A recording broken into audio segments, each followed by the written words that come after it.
What's going on, guys? So this is what you call a shear wall, and the purpose of a shear wall is to keep the wall from moving side to side,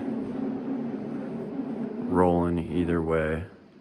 You put sheeting, this is 1/2-inch sheeting on this one, but you put 1/2-inch sheeting on the wall, and that's what stops it from rolling. And when we did this, we put 1/2-inch blocks on the floor to keep it a 1/2 inch off the floor, and then we snapped a line at 48.5 across for our first row. And you want to stagger them. That's what locks them all in place. And we went every 3 inches and then every 12 with this one.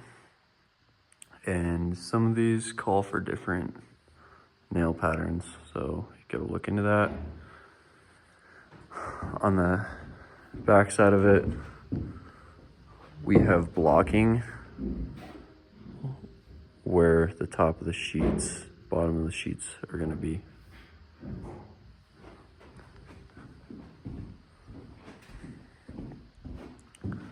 So when you start one of these, if you can imagine, you're gonna pull from one corner and just go.